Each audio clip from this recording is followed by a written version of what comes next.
Olá pessoal, estamos na quarta unidade do nosso curso.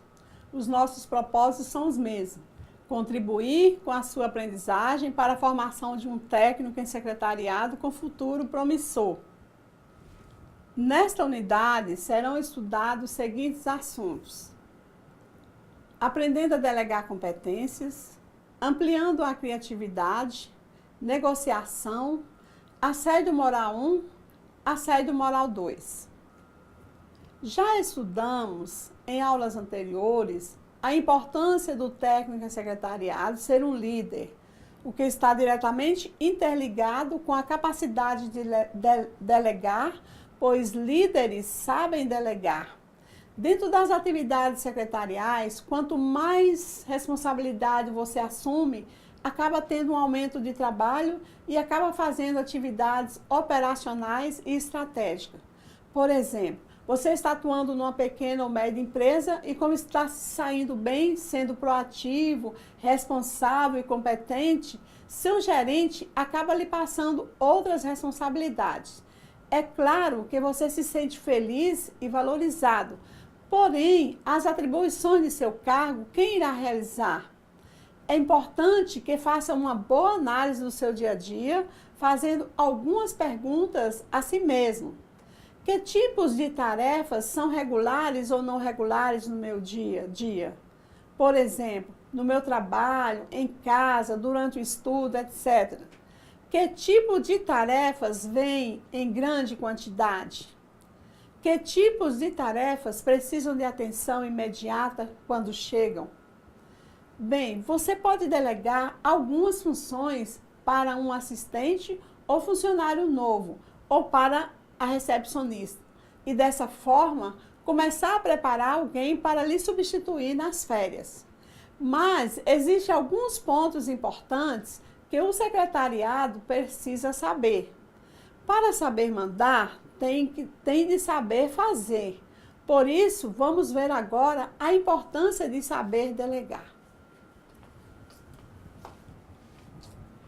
O primeiro passo é encontrar algum funcionário que possa te ajudar e posteriormente até substituí-lo nas férias. Chame-o e apresente os motivos para lhe dar novas responsabilidades. Elogie-o, escolha o momento apropriado, converse e explique o que fazer. Apresente a tarefa de forma clara, sempre enfatizando que ele será capaz de fazer. Para delegar, você precisará estar ciente que terá que investir em uma pessoa e confiar que esta realizará uma tarefa que lhe cabe. Para algumas pessoas, delegar é algo simples, mas para outras, principalmente as centralizadoras, fica difícil terceirizar até mesmo as tarefas mais triviais. Vejamos algumas atitudes importantes que poderão ser desenvolvidas ao delegar. É importante chamar o funcionário e lhe apresentar o motivo que o levou a delegar novas atividades para ele. Escolha o momento apropriado. Não adianta chamá-lo para conversar no momento em que o telefone não para de tocar ou tem muitas pessoas no ambiente, pois isso irá distrair a atenção dele e pode prejudicar seu entendimento da tarefa ou do que está sendo delegado para ele. Apresente a tarefa de forma clara, explique a situação sem usar termos técnicos complicados que possam assustá-lo em relação às novas atividades. Certifique-se de que o liderado compreendeu. É importante, após a explicação da atividade, certificar-se de que o liderado entendeu como deve realizar a nova tarefa e pedir para que ele explique o que entendeu sobre como a atividade deve ser realizada. Use de empatia. Devemos sempre nos colocar em lugar do outro e também pensar que quando iniciamos naquele trabalho, também não conhecíamos tudo sobre a empresa, que aos poucos fomos aprendendo. Estabeleça um clima de incentivo, mesmo que a pessoa sinta-se incapaz para a tarefa. Faz parte do trabalho do líder incentivá-lo e fazer com que ele acredite em seu potencial. Para delegar, você precisará estar ciente que terá que investir em uma pessoa de autoridade e confiar-lhe que essa tarefa realizará e que lhe cabe você transferir a ele a autoridade. Delegar não significa perder o controle, pois delegar é também uma forma de dar oportunidade para a equipe evoluir e aprender a dar certa autoridade ao liderado. É importante entender que o líder, ao fazer uso da delegação de competência como uma ferramenta de sua liderança, deverá ter a capacidade de tolerar erros e ter flexibilidade suficiente para não inibir o colaborador depois de praticada a delegação. Mas existem fatores que prejudicam a delegação. Vamos conhecê-los? Falta de conhecimento da equipe. Se o líder não conhece profundamente as pessoas que compõem a equipe, não saberá escolher as pessoas certas para determinadas tarefas que precisará delegar. Conhecer pouco do trabalho e suas características. Se o líder não conhece o trabalho ou as tarefas que terá que delegar, não terá conteúdo suficiente para orientar seus liderados e, com isso, ficará mais difícil dar o suporte necessário à equipe. Ser ansioso ou desconfiado. Se o líder for ansioso, vai se tornar um chato perante sua equipe, pois a ansiedade distanciará a paciência necessária para acompanhar a equipe. Se o líder for do tipo desconfiado, certamente não deixará o colaborador trabalhar com segurança e tranquilidade, pois uma pessoa desconfiada, ocupando um cargo de liderança, ficará supervisionando a todo o tempo. Ser um bom líder não é fácil, apesar de serem poucos que admitem, não são todos que nasceram para comandar, sustentar e apoiar uma equipe. É sempre um grande desafio ter subordinados, pois subordinados são pessoas pelas quais o líder é em grande parte responsável pelo seu desempenho. Estudamos nessa aula a importância de delegar e como deve o técnico e secretariado fazer isso. Quais os pontos a considerar e as fases que devem ser respeitadas. Vamos progredir estudando sobre a importância da criatividade, o perfil dos profissionais criativos, os obstáculos que podem impedir o desenvolvimento da criatividade e como deve o técnico e secretariado desenvolver a sua criatividade. Vivemos em uma época na qual a criatividade é exigida, porém não é estimulada. Saiba que um pensamento criativo pode modificar o ambiente de trabalho e tornar a sua vida melhor. Para isso, passamos a desenvolver o pensamento criativo. Quais são as características das pessoas criativas? Empreendedoras, atualizadas, curiosas, perseverantes e persistentes, autodisciplinadas, autossuficientes, motivadoras, leem muito em busca da autorrealização. O mercado de trabalho hoje precisa de pessoas criativas com capacidade empreendedora e com visão.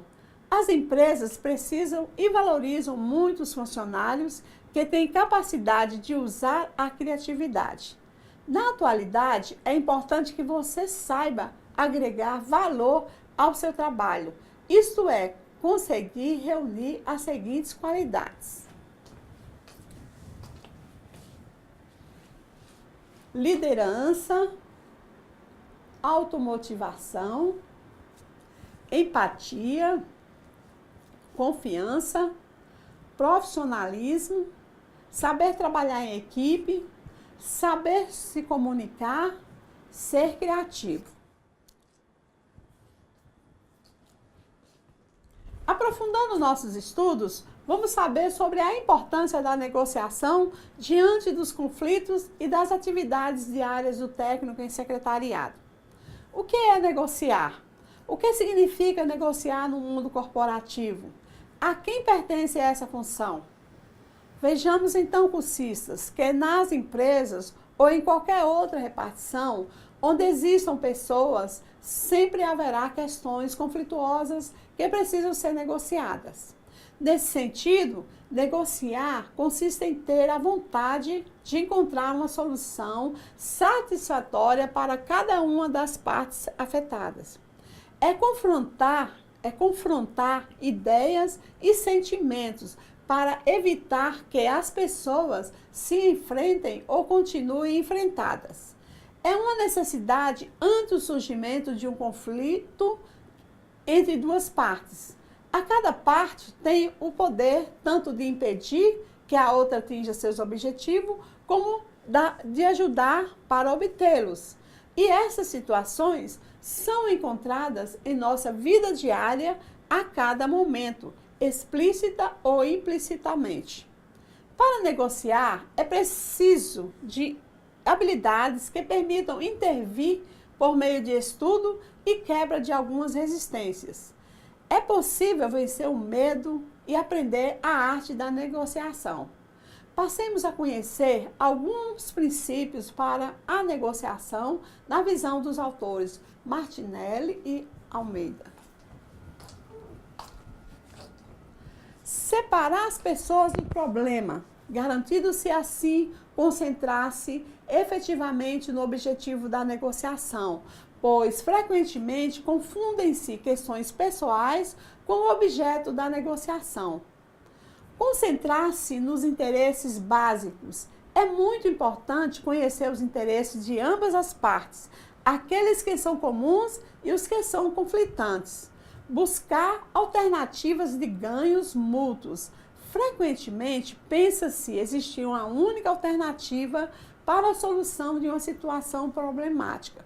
Isso se deve a fatores como acomodação, ausência de criatividade para buscar outras alternativas, falta de hábito de se trabalhar sempre buscando diferentes soluções.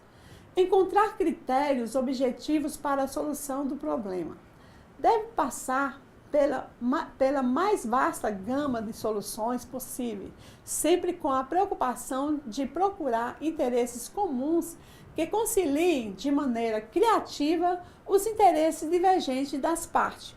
Portanto, devem-se buscar opções que proporcionem benefícios a ambos os lados. Vamos estudar mais um item previsto nessa unidade de ensino, sobre o assédio moral. Sua conceituação, para que o técnico em secretariado possa identificar situações relacionadas no ambiente de trabalho.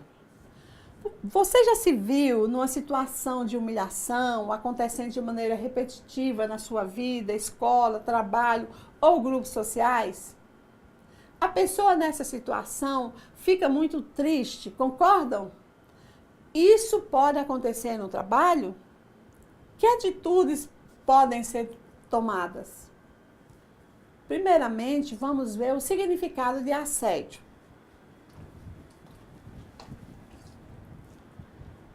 Assédio é a exposição dos trabalhadores e trabalhadoras a situações humilhantes e constrangedoras, repetitivas e prolongadas durante a jornada de trabalho e no exercício de suas funções, sendo mais comuns em relações hierárquicas, autoritárias e assimétricas, em que predominam condutas negativas, relações desumanas e aéticas, de longa duração ou de um ou mais chefes, dirigida a um ou mais subordinado, desestabilizando assim a relação da vítima com o ambiente de trabalho e a organização, forçando-o a desistir do emprego. O assédio moral ou violência moral no trabalho não é um fenômeno novo, pode-se dizer que ele é tão antigo quanto o trabalho. A reflexão e o debate sobre o tema são recentes no Brasil. O assédio vem sempre acompanhado de humilhação.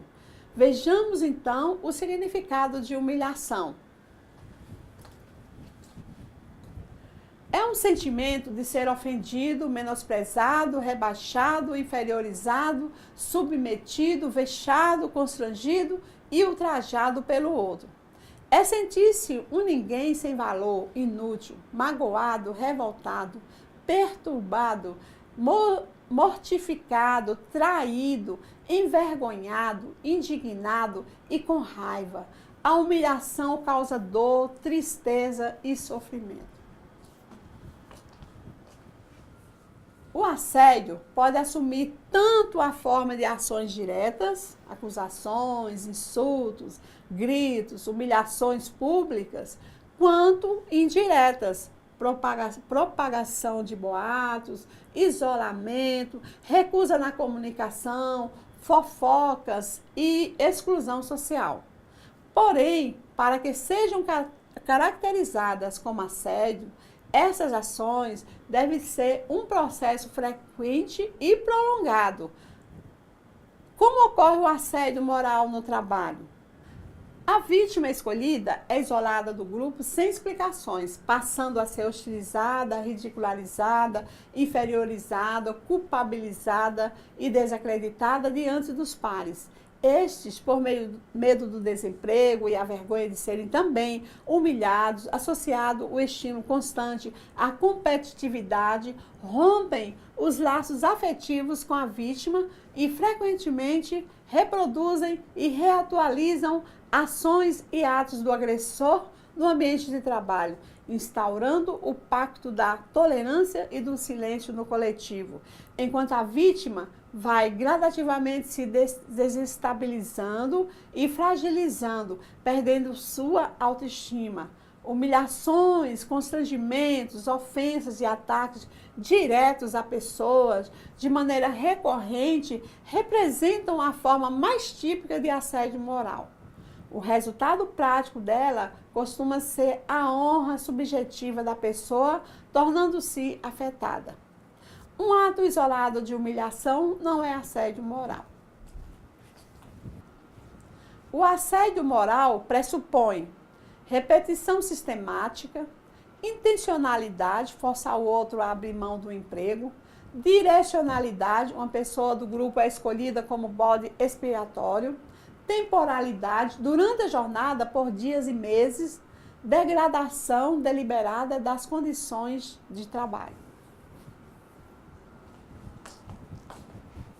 As pessoas precisam estar cientes que, quer seja um ato ou a repetição desse ato, devemos combater o assédio moral firmemente, por constituir uma violência psicológica, causando danos à saúde física e mental, não somente daquele que é excluído, mas de todo o coletivo que testemunha esses atos. Os colegas de trabalho, caso não sofram do assédio moral, sentem-se com medo de serem as próximas vítimas da agressividade em questão e evitam realizar denúncias ou auxiliar o afetado. Isso faz com que a situação se propague em uma restrição velada à possibilidade de a vítima buscar seus direitos e libertar-se do problema. Na maioria dos casos, este abuso parte de pessoas em cargos hierarquicamente superiores em relação a seus funcionários. Constantes ofensas, menções à incompetência, xingamentos e atitudes que rebaixem a pessoa, afetando o seu estado psicológico, demonstram um claro exercício do assédio moral. O assédio moral é um dos maiores problemas em ambientes profissionais atuais e não há poucos motivos para isso.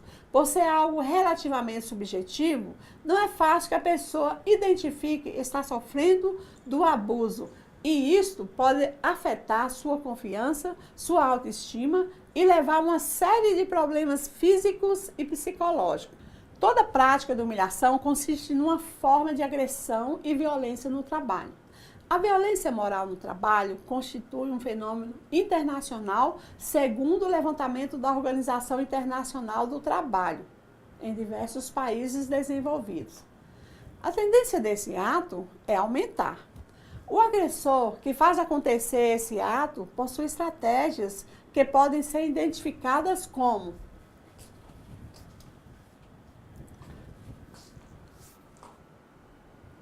escolher a vítima e isolar do grupo, impedir de se expressar e não explicar o porquê, fragilizar, ridicularizar, inferiorizar, menosprezar em frente aos pares, responsabilizar publicamente, podendo os comentários de sua incapacidade invadir, inclusive, o espaço familiar, desestabilizar emocional e profissionalmente. A vítima gradativamente vai perdendo simultaneamente a sua autoconfiança e o interesse pelo trabalho. Destruir a vítima, desencadeamento ou agravamento de doenças pré-existentes. A destruição da vítima engloba vigilância acentuada e constante. A vítima se isola da família e amigos, passando muitas vezes a usar drogas, principalmente o álcool. Livrar-se da vítima, que são forçados a pedir demissão ou são demitidos, frequentemente por insubordinação. Impor ao coletivo sua autoridade para aumentar a produtividade.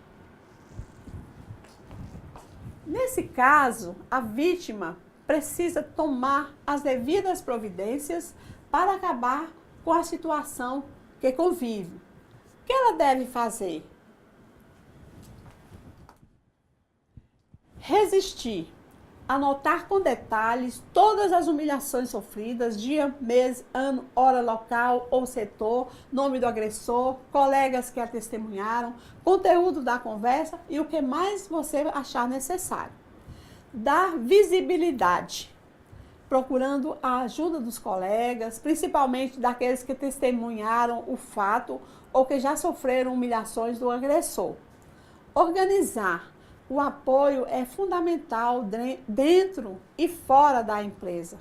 Evitar conversas com o agressor, sem testemunha, e sempre com colegas de trabalho ou representante sindical.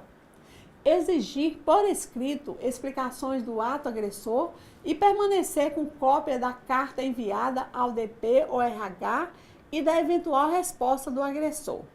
Se possível, mandar sua carta registrada por correio, guardando o recibo. Procurar seu sindicato e relatar o acontecido para diretores e outras instâncias, como médicos ou advogados do sindicato, assim como Ministério Público, Justiça do Trabalho, Comissão de Direitos Humanos e Conselho Regional de Medicina. Recorrer ao Centro de Referência em Saúde dos Trabalhadores e contar a humilhação sofrida ao médico, assistente social ou psicólogo. Buscar apoio junto às famílias, amigos e colegas, pois o afeto e a solidariedade são fundamentais para a recuperação da autoestima, dignidade, identidade e cidadania. Reunida todas as provas, a primeira coisa a ser feita é conversar com o responsável do Departamento de Recursos Humanos sobre o que está acontecendo. No segundo momento, contactar o seu sindicato e, por último, formular a queixa por escrito. É importante conhecer o problema, saber identificá-lo. A Justiça do Trabalho garante direitos importantes que protegem a pessoa dessa prática absurda de agressão. Atenção! Se você é cursista, quando no exercício da profissão for testemunha de cenas de humilhação no trabalho, supere seu medo, seja solidário com seu colega, você poderá ser a próxima vítima. E nessa hora, o apoio dos colegas é precioso. Não se esqueça que o medo reforça o poder do agressor. Estudamos nessa disciplina sobre delegação de competência, criatividade, negociação, assédio moral, sua conceituação e histórico, como ocorre no ambiente do trabalho, as estratégias do agressor, os danos da humilhação à saúde do trabalhador e o que a vítima deve fazer em relação a isso. Espero que você, cursista, tenha aproveitado o conhecimento aqui adquirido. O conhecimento que adquirimos é uma propriedade intelectual individual. Eu, como professora, sinto-me orgulhosa de ter participado da aquisição desse conhecimento. Desejo sucesso a vocês, que Deus abençoe a todos.